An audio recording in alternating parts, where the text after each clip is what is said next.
எல்லாருக்கும் வணக்கங்க. ஜோதிஸ் கிச்சனில் இன்றைக்கி நம்ம பார்க்க போகிற ரெசிபி கொள்ளுப்பருப்பு கடைஞ்சி ரசம் வைக்கலாம். அது எப்படின்னு பார்க்கலாம். கொள்ளுப்பருப்பு எடுத்துருக்குங்க. இதில் ஒரு டப்பா கொள்ளு லைட்டாக வறுத்து வச்சுருக்குறேங்க. வறுத்து போடுறப்ப சீக்கிரமாக வெந்துரு, நல்ல மணமாகவும் இருக்குது. குக்கரில் போட்டுக்கலாம். ஒரு 5 விசில் விட்டுக்கலாங்க.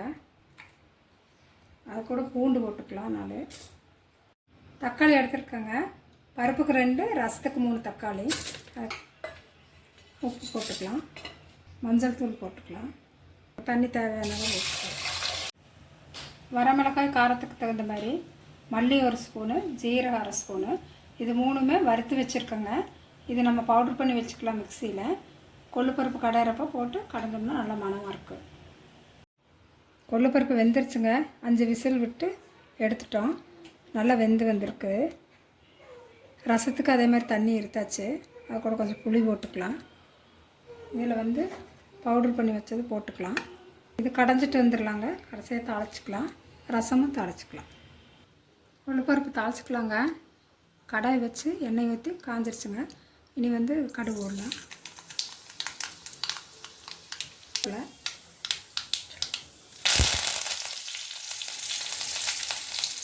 சின்ன வெங்காயம் போட்டுக்கலாங்க.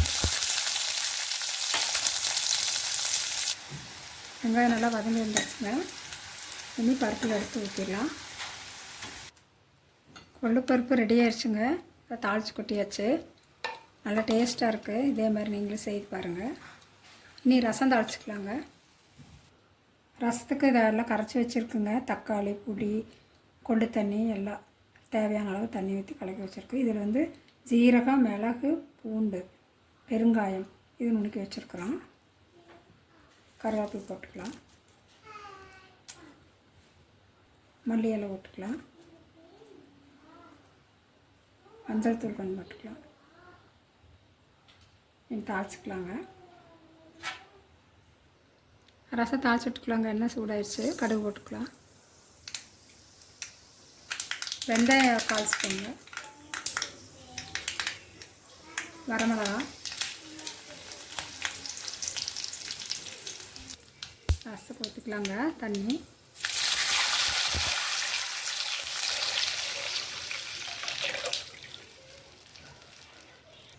உப்பு போட்டுக்கலாங்க. ரசம் நல்லா கொதிக்கிற நிலைமை ஆயிடுச்சுங்க. இந்த மாதிரி நுரக்கட்டி பபிள்ஸ் வந்தாலே நம்ம ரசம் இறக்கிடுவோம். அப்போ தான் நல்லா மணமாக இருக்குது. இதே மாதிரி நீங்களும் கொள்ளுப்பருப்பு கலந்து ரசம் வச்சு சூடான சாப்பாட்டில் சாப்பிட்டு பாருங்கள். நல்லா டேஸ்ட் பார்த்து எனக்கு கமெண்ட் பண்ணுங்கள். லைக் பண்ணுங்கள், ஷேர் பண்ணுங்கள், சப்ஸ்கிரைப் பண்ணுங்கள். தேங்க்யூ.